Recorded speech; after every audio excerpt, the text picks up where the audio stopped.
मित्रों, आज के इस वीडियो के माध्यम से आपको पता चलेगा कि एक कन्या अपने पिता के घर में रहकर कौन सा पाप करती है और क्या उस पाप का फल माता पिता को भी भोगना पड़ता है। मित्रों, एक दिन की बात है जब देवर्षि नारद जी पृथ्वी लोक पर भ्रमण करके भगवान श्री कृष्ण के पास जाते हैं तो भगवान श्री कृष्ण नारद जी को अपने पास आया हुआ देखकर कहते हैं, हे देवर्षि नारद जी, आज आप किस कारणवश हमारे घर पर पधारे हैं। तब देवर्षि नारद जी कहते हैं, हे प्रभु, हे प्राणनाथ, आज जब मैं मृत्युलोक पर भ्रमण कर रहा था तब मैंने देखा कि कुछ कन्याएं अपने पिता के घर में काफी अधिक समय से रह रही हैं, जबकि पिछले युगों में कन्याओं का विवाह बहुत ही कम आयु में होता था और वे तभी से अपने पति के घर रहने के लिए जाया करती थीं। परंतु आज कलयुग में मैंने एक विचित्र घटना देखी है कि कलयुग में पैदा हुई कई सारी कन्याएं विवाह के बाद भी अपने पिता के घर में लंबे समय तक रह रही है। वह अपने ससुराल में अपने पति से झगड़ा करके भी बार बार रहने के लिए अपने पिता के घर को जाती है। हे प्राणनाथ, इसलिए मैं आपसे यह जानना चाहता हूँ कि क्या एक पिता के घर में कुंवारी कन्या का अधिक समय तक रहना सही होता है या नहीं? कौन सी आयु में कन्या का विवाह करना योग्य होता है और विवाह के बाद कन्याओं को पिता के घर में रखने से कौन सा पाप लगता है? हे प्रभु, कृपा करें और मुझे इस विषय की पूरी गहन जानकारी प्रदान करें और मेरी इस जिज्ञासा को शांत करें। अब देवर्षि नारद जी की इतनी बात सुनने के बाद भगवान श्री कृष्ण मुस्कुराते हुए बोले, हे देवर्षि नारद जी, आज आपने जो प्रश्न किया है वह प्रश्न समस्त मानव जाति के लिए बहुत ही कल्याणकारी है। आपके द्वारा पूछा गया प्रश्न अत्यंत ही महत्वपूर्ण है। आज मैं आपको इन सभी प्रश्नों के उत्तर को एक सच्ची घटना के माध्यम से देता हूँ। यह कथा द्वापर युग की है। हे देवर्षि नारद जी, कृपया आप इस कथा को पूरे सच्चे मन से और पूरी श्रद्धा से सुने, क्योंकि जो भी प्राणी इस कथा का श्रवण सच्चे मन से करता है और इस कथा का प्रसार करता है, मैं उनके 100 अपराध माफ करता हूँ और मृत्यु के बाद वह प्राणी अनंत काल तक मेरे साथ विष्णु लोक में वास करता है।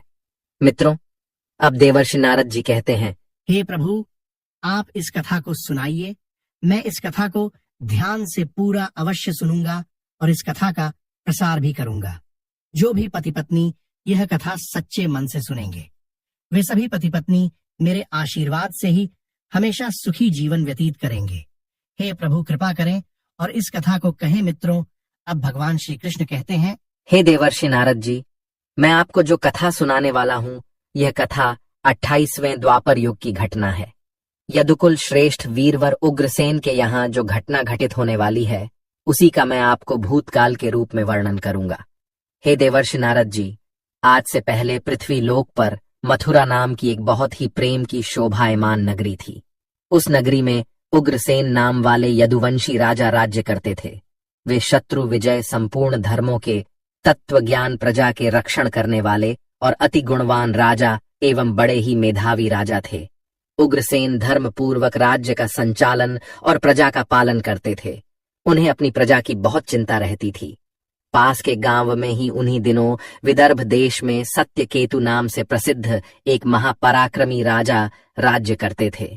राजा सत्यकेतु की एक पुत्री थी जिसका नाम पद्मावती था। वह सत्य धर्म का पालन करने वाली और अपने रूप यवन से अति सुंदर, गुणवान और चरित्रवान स्त्री थी। उसके अंदर लक्ष्मी के समान सुंदरता और मधुरता थी। उसी के साथ मथुरा के राजा उग्रसेन ने उस सुंदर नेत्रों वाली पद्मावती से विवाह किया। उसके स्नेह और प्रेम से मथुरा नरेश पद्मावती पर मुग्ध हो गए। अब राजा उग्रसेन पद्मावती को अपने प्राणों के समान ही प्यार करने लगे थे। जब तक वह दोनों एक दूसरे को देख नहीं लेते थे उनको चैन नहीं मिलता था। राजा उग्रसेन बिना पद्मावती को साथ लिए भोजन तक नहीं करते थे।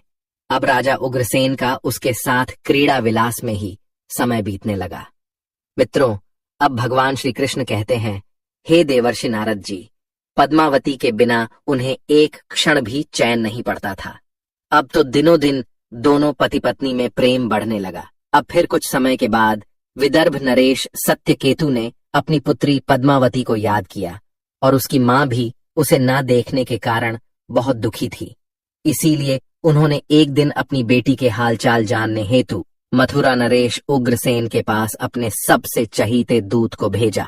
मित्रों, अब भगवान श्री कृष्ण कहते हैं, हे देवर्षि नारद जी, दूतों ने राजा उग्रसेन के पास जाकर आदर पूर्वक राजा से कहा कि महाराज विदर्भ नरेश सत्यकेतु ने अपनी कन्या और इस राज्य की महारानी के कुशल समाचार जानने हेतु हमें यहाँ पर भेजा है। आपको हमारा सादर प्रणाम। अगर हमारे महाराज का आपको प्रेम और स्नेहपूर्ण अनुरोध आपको स्वीकार हो तो हम हमारी राजकुमारी पद्मावती जी को पूरे आदर सम्मान के साथ हम उनको अपने साथ ले जाने आए हैं। अगर आप इस बात से सहमत हो तो कृपया महारानी पद्मावती जी को हमारे साथ भेजने की व्यवस्था कीजिए। महारानी पद्मावती को उसके माता पिता देखना चाहते हैं। अब राजा उग्रसेन ने जब दूतों के मुंह से यह बात सुनी तो वे भी प्रसन्न हो गए, क्योंकि वे भी चाहते थे। रानी पद्मावती को आराम करने हेतु उनके पिता के यहाँ जाना चाहिए, क्योंकि उनके विवाह को 6 महीने हो चुके थे। तब उन्होंने स्नेह और उदारता के कारण अपनी पत्नी पद्मावती को विदर्भ राज्य के यहाँ भेज दिया। अब पिता के यहाँ जाने को लेकर रानी बहुत ही प्रसन्न थी। अब पद्मावती बड़ी खुशी के साथ अपने मायके में आ गई। जब रानी पद्मावती अपने पिता के घर पहुंच गई तो वहां पहुंचकर उसने पिता को प्रणाम किया। अब तो राजा सत्यकेतु रानी पद्मावती के आने से बहुत ही प्रसन्न थे। मित्रों, अब भगवान श्री कृष्ण कहते हैं, हे देवर्षि नारद जी, अब पद्मावती वहां अपनी सखियों के साथ मन से मुग्ध होकर अपने नैहर में घूमने लगी। पहले की ही भांति घर, वन, तालाब और राज्य में वह विहार करने लगी। रानी पद्मावती इसलिए सभी जगह घूम रही थीं, क्योंकि वे विवाह के बाद पहली बार अपने पिता के यहाँ आई थीं। यहाँ आकर वह फिर से वह छोटी सी बालिका बन गई थी। फिर कुछ दिन बीतने के बाद वह भूल गई कि उनका विवाह हो चुका है। अब तो उनके बर्ताव में न ही लज्जा थी और न ही कोई संकोच का भाव था। अब भगवान श्री कृष्ण कहते हैं, हे देवर्षि नारद जी, एक दिन की बात है, जब रानी पद्मावती अपनी सखियों के साथ एक सुंदर वन का सैर करने के लिए गई थी, तब रानी पद्मावती को वहां पर उन्हें एक रमणीय वन दिखाई दिया। वहां पर कई सारे केलों के पेड़ उद्यान से शोभा पा रहे थे। वहां पर कई सारे पेड़ और भी थे जो फूलों से लदे हुए थे। उन पर फूलों की बहार थी। वहां पर कुछ पर्वत भी थे। जब रानी पद्मावती ने देखा कि एक ऐसा रमणीय वन है और दूसरी ओर सुंदर वन है और बीच में स्वच्छ जल से भरा हुआ एक तालाब है, जब रानी पद्मावती ने उस तालाब को देखा तो वह एक छोटी बालिका की तरह वह उसकी सभी सखियों के साथ उसी तालाब में खेलने लगी। वे सभी इस संसार को भूलकर खेलकूद में मन से मग्न होकर पूरी तरह से डूब गई थीं। फिर वे तालाब में उतर गईं और हंसती गाती हुई जल क्रीड़ा करने लगी। तभी कुबेर का सेवक, जिसका नाम गोबल था, जो कि एक दैत्य था, वह एक दिव्य विमान पर बैठकर आकाश मार्ग से कहीं जा रहा था। जब वह तालाब के ऊपर से गुजरा तो उसकी दृष्टि मनमोहक सुंदर विदर्भ की राजकुमारी पद्मावती पर पड़ी। अब रानी पद्मावती निर्भय होकर स्नान कर रही थी।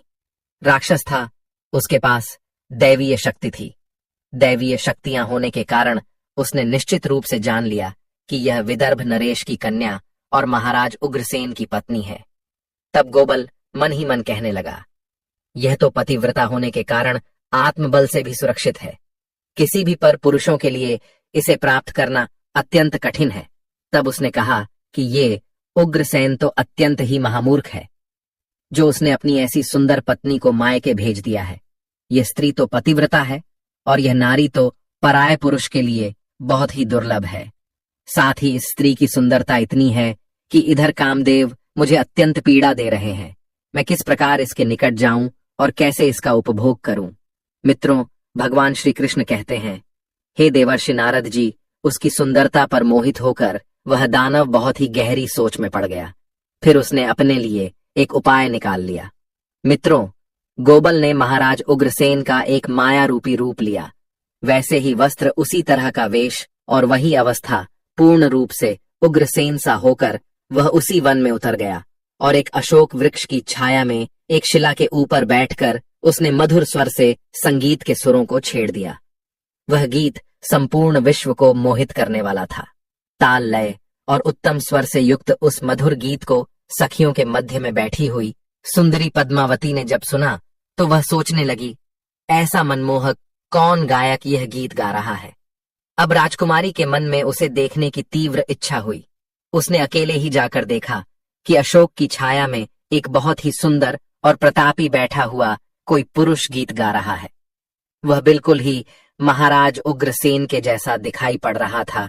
मित्रों, भगवान श्री कृष्ण कहते हैं, हे देवर्षि नारद जी, वास्तव में तो वह राजा के वेश में नीच दानव गोबल ही था। अब तो पद्मावती विचार करने लगी, अरे यह तो मेरे धर्मपरायण स्वामी मथुरा नरेश उग्रसेन है। यह अपना राज्य छोड़कर इतनी दूर कब और कैसे चले आए। अब वह इस प्रकार सोच ही रही थी कि उस पापी ने खुद ही पुकारा और कहा, हे प्रिय, आओ आओ, तुम्हारे बिना मैं नहीं जी सकता सुंदरी। तुमसे अलग रहकर मेरे लिए इस प्रिय जीवन को व्यतीत करना भी असंभव हो गया है। हे प्रिय, तुम्हारे स्नेह ने मुझे मोह लिया है, अतः मैं तुम्हें छोड़कर कहीं भी नहीं रह सकता। अपने पति रूप को धारण किए हुए उस दैत्य के ऐसा कहने पर पद्मावती थोड़ी सी लज्जित होकर उसके सामने गई। वह पद्मावती का हाथ पकड़कर उसे एकांत स्थान में ले गया और वहां पर उसने अपनी इच्छा के अनुसार उसका उपभोग किया। मित्रों, भगवान श्री कृष्ण कहते हैं, हे देवर्षि नारद जी, महाराज उग्रसेन के गुप्त अंग में कुछ खास निशानी थी जो उस पुरुष में नहीं दिखाई दी। इससे पद्मावती के मन में उसके प्रति संदेह उत्पन्न हुआ। अब राजकुमारी ने अपने वस्त्र संभाल कर पहन लिए, किंतु उसके हृदय में इस घटना से बड़ा ही दुख हुआ। वह क्रोध से भरकर बोली, अरे नीच दानव, ये तुमने मेरे साथ क्या किया। ओ नीच, जल्दी बता, तू कौन है। तेरा आकार दानव जैसा है, तू पापचारी और निर्दयी है। यह कहते कहते वह आत्मग्लानि से भर आई और उसकी आंखें भी भर आईं। वह उसे टुक्कारते हुए बोली, हे दुरात्मा, तूने मेरे पति के रूप में आकर मेरे साथ छल किया है और इस धर्मम शरीर को अपवित्र करके उत्तम पतिव्रत धर्म का तूने नाश कर डाला है। तूने यह जो मेरे साथ किया है यह प्रकृति के विरुद्ध है। अब यहीं तू मेरा भी प्रभाव देख ले। मैं तुझे अत्यंत कठोर श्राप दूंगी, क्योंकि मैं एक पतिव्रता नारी हूँ, इसलिए अब तू मेरे श्राप से नष्ट हो जाएगा। अब उसकी बात सुनकर गोबल ने कहा, हे पतिव्रता नारी, भगवान श्री विष्णु तथा उत्तम ब्राह्मण के भय से तो समस्त राक्षस और दानव दूर भागते हैं। मैं दानव धर्म के अनुसार ही इस पृथ्वी पर विचर रहा हूँ। पहले मेरे दोष का विचार करो कि किस अपराध पर तुम मुझे शाप देना चाहती हो, उसके उपरांत ही मुझे श्राप दो। तब पद्मावती बोली, अरे पापी, मैं साध्वी और पतिव्रता हूँ। मेरे मन में केवल अपने पति की कामना रहती है। मैं उनकी हूँ। मैं सदा उन्हीं के लिए तपस्या किया करती हूँ। मैं अपने धर्म मार्ग पर स्थित थी। मेरा अपने पति के साथ प्रेम अडिग था, किंतु तूने माया रचकर मेरे धर्म के साथ ही मुझे भी नष्ट कर दिया है। इसीलिए हे दुष्ट नीच, तुझे भी मैं भस्म कर डालूंगी। अब भगवान श्री कृष्ण कहते हैं, हे देवर्षि नारद जी, राजकुमारी पद्मावती की यह बात सुनकर गोबल बोला, हे राजकुमारी, यदि तुम उचित समझो तो मैं तुमको अब जो बात बताने जा रहा हूँ ना, तुम इस बात को ध्यान से सुनो। मैं धर्म की ही बात कर रहा हूँ, जो स्त्री प्रतिदिन मनवाणी और काम से अपने पति की सेवा करती है, साथ ही अपने पति के संतुष्ट रहने पर स्वयं भी संतोष का अनुभव करती है। पति के क्रोधी होने पर भी उसे कभी नहीं छोड़ती है। सबसे पहले उसके दोषों और गुनाहों की ओर ध्यान नहीं देती है। उसके मारने पर भी प्रसन्न होती है और पति के सभी कामों में आगे रहती है। तो ऐसी ही नारी पतिव्रता कही गई है। यदि स्त्री इस लोक में अपना कल्याण करना चाहती है तो वह पतित, रोगी, अंगहीन, कोढ़ी, सब धर्मों से रहित तथा पापी पति का भी परित्याग न करे। जो पति को छोड़कर जाती है और दूसरे मनुष्यों के प्रति काम वासना में मन लगाती है, तो वह संसार में सब धर्मों से बहिष्कृत व्यभिचारिणी समझी जाती है। जो पति की अनुपस्थिति में लालच में तरह तरह के व्यंजनों का स्वाद लेती है, श्रृंगार करती है, उसे मनुष्य कुल्टा आदि शब्दों से अपमानित करते हैं। अब गोबल आगे पद्मावती से कहता है, मुझे वेद और शास्त्रों के द्वारा और मेरे गुरु के द्वारा प्राप्त धर्म का मुझे भली भांति ज्ञान है कि आप अपने गृहस्थ धर्म का परित्याग करके अपने पति की सेवा छोड़कर यहाँ किस लिए आई हो। शादीशुदा होते हुए भी तुम बच्चों की तरह क्रीड़ा करती हो और इतना कुछ हो जाने के बावजूद भी तुम अपने ही मुंह से कहती हो, मैं पतिव्रता हूँ। कर्म से तो तुम्हें पतिव्रत धर्म का छोटा सा अंश भी नहीं दिखाई दिया और तुम डर भय छोड़कर पर्वत और वन में मतवाली होकर घूमती फिरती हो। इसलिए ही तुम एक पापिनी हो। मैंने यह महान दंड देकर तुम्हें सीधी राह पर लगाया है। अब कभी तुमसे ऐसी गलती नहीं होगी। अब गोबल आगे कहता है कि बताओ तो पति को छोड़कर किस लिए यहाँ आई हो? यह श्रृंगार, यह आभूषण तथा यह सुंदर वेशभूषा धारण करके क्यों यहाँ पर खड़ी हो? हे पापिनी, बोलो न किस लिए और किसके लिए? यह सब किया है तुम्हारा पतिव्रता धर्म तब कहा गया था। अब तुम दिखाओ तो जब तुमने अपने पिता के घर पर रहते हुए भी ऐसे काम किए। दिखाओ तो मेरे सामने व्यभिचारिणी स्त्रियों के समान बर्ताव करने वाली नारी, तुम इस समय अपने पति से 400 कोस दूर हो। कहाँ है तुम में पति को देवता मानने का भाव? अरे दुष्टा कहीं की, तुम्हें लज्जा नहीं आती? तुम्हें तो क्या मुझे ही अपने बर्ताव पर घृणा होती है? तुम क्या मेरे सामने और मुझे ऐसा बोलकर अपनी इच्छा प्रकट कर रही हो कि मैं तुमको श्राप दे दूंगी? कहाँ है तुम्हारी तपस्या का प्रभाव? कहाँ है तुम्हारा तेज और बल? आज ही मुझे अपना बल, वीर्य और पराक्रम दिखाओ। तब पद्मावती बोली, ओ नीच असुर, सुन, पिता ने स्नेहवश मुझे पति के घर से बुलाया है। इसमें कहाँ पाप है? मैं काम, लोभ, मोह तथा डर के वश पति को छोड़कर नहीं आई हूँ। मैं यहाँ भी अपने पति का ही चिंतन करती रहती हूँ। तुमने ही छल से मेरे पति का रूप धारण करके मुझे धोखा दिया है। तब उस गोबल ने कहा, पद्मावती, मेरी युक्ति युक्त बात सुनो। अंधे मनुष्यों को कुछ दिखाई नहीं देता। तुम धर्म रूपी नेत्र से हीन हो, इसलिए तुम कैसे मुझे यहाँ पहचान पाती? तुम्हें ज्ञात था कि तुम्हारे पति तुझसे इतनी दूर मिलने के लिए कभी नहीं आ सकते। फिर भी तुमने मेरे साथ संबंध बनाया। जिस समय तुम्हारे मन में पिता के घर आने का भाव उदय हुआ, उसी समय तुम पति की भावना छोड़कर उनके ध्यान से मुक्त हो गई थी। पति का निरंतर चिंतन ही नारियों का सबसे बड़ा धर्म है। जब तुम्हारा वही नष्ट हो गया है, तो क्यों स्वयं को तुम पतिव्रता कहती हो? वह गोबल आगे कहता है, जब तुम्हारे हृदय की आंख ही फूट गई थी, तब तुम ज्ञान नेत्र से हीन होने पर तुम मुझे कैसे पहचानती? अब गोबल की बात सुनकर राजकुमारी पद्मावती जमीन पर बैठ गई। उसके हृदय में बड़ा दुख हो रहा था। अब गोबल ने फिर कहा, पद्मावती, मैंने तुम्हारे उदर में जो अपने वीर्य की स्थापना की है, उससे तीनों लोगों को त्रास करने वाला एक पुत्र उत्पन्न होगा, जो बहुत ही बलवान और शक्तिशाली होगा। मित्रों, भगवान श्री कृष्ण कहते हैं, हे देवर्षि नारद जी, अब पद्मावती से ऐसा कहकर वह दानव वहां से चला गया। अब गोबल एक ज्ञानी दावन तो था, किंतु वह बड़ा ही दुराचारी और बड़ा ही पापी था। उसके चले जाने पर पद्मावती अत्यंत दुखी होकर रोने लगी। रोने की आवाज सुनकर उसकी सभी सखियां उसके पास दौड़ी दौड़ी आई और पूछने लगी, राजकुमारी, आप रोती क्यों हो? और मथुरा नरेश महाराज उग्रसेन कहाँ चले गए? तब पद्मावती ने अत्यंत दुख से रोते रोते अपने छल्ले जाने की सारी बात अपनी सखियों से बता दी। फिर सभी सहेलियां उसे पिता के घर ले गईं। उस समय पद्मावती शोक से कतराती हुई थर थर कांप रही थी।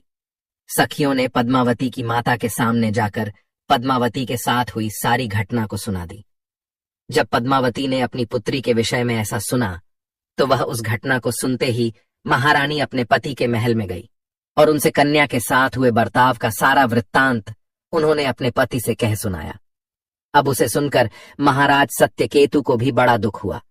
उन्होंने सवारी और वस्त्र आदि देकर कुछ लोगों के साथ अपनी पुत्री को तुरंत ही वापस मथुरा में उसके पति के घर भेज दिया। धर्मात्मा राजा उग्रसेन पद्मावती को घर आया हुआ देखकर बहुत प्रसन्न हुए। वे रानी पद्मावती से कहने लगे, हे प्रिय, मैं तुम्हारे बिना जीवन व्यतीत नहीं कर सकता। तुम्हारे जाने के बाद मैं हमेशा बेचैन सा रहता था। अच्छा हुआ तुम शीघ्र ही लौट आई। हे पद्मावती, तुम अपने गुणशील, भक्ति, सत्य और पतिव्रत धर्म आदि सद्गुणों से मुझे अत्यंत प्रिय लगती हो। अब भगवान श्री कृष्ण कहते हैं, हे देवर्षि नारद जी, अपनी प्रिय पत्नी पद्मावती से ऐसा कहकर महाराज उग्रसेन उसके साथ विहार करने लगे। अब गोबल के द्वारा पद्मावती के पेट में सब लोगों को भय से त्राही त्राही मचाने उसका भयंकर गर्भ दिन ब दिन बढ़ने लगा, किंतु उस गर्भ का कारण केवल पद्मावती ही जानती थी। अपने उदर में बढ़ते हुए उस गर्भ के विषय में पद्मावती को दिन रात चिंता बनी रहती थी। अब 10 वर्ष तक वह गर्भ बढ़ता ही गया। तत्पश्चात उसका जन्म हुआ। मित्रों, भगवान श्री कृष्ण कहते हैं, हे देवर्षि नारद जी, वही अति तेजस्वी, महाबली, दुराचारी, प्रजा को कष्ट देने वाला राक्षस कंस था, जिसके भय से तीनों लोक के निवासी थर्रा उठे थे। अब भगवान श्री कृष्ण कहते हैं, हे देवर्षि नारद जी, कंस का अत्याचार जब अपनी चरम सीमा पर था, तब मैंने ही अवतार लेकर उसका वध किया था, तब जाकर वह मोक्ष को प्राप्त हुआ। मित्रों, अब देवर्षि नारद जी कहते हैं कि प्रभु, ऐसी घटनाएं भविष्य में संघटित होने वाली हैं, यह मैंने भी सुन रखा है। अब भगवान श्री कृष्ण कहते हैं, हे देवर्षि नारद जी, मैंने आपसे जो कुछ कहा है वह समस्त पुराणों का निश्चित मत है। इस प्रकार पिता के घर में रहने वाली कन्या बिगड़ जाती है, अतः पिता को कन्या को घर में रखने का मोह नहीं करना चाहिए। भगवान श्री कृष्ण कहते हैं, हे देवर्षि नारद, अब मैं आपको एक कुंवारी कन्या के विषय में कुछ महत्वपूर्ण बातें बताता हूं। आप इसे भी ध्यान से सुनो। जब कोई भी कन्या सयानी हो जाती है तो वह विवाह के योग्य बन जाती है तथा माता पिता को योग्य वर का चुनाव करके उसका विवाह कर देना चाहिए।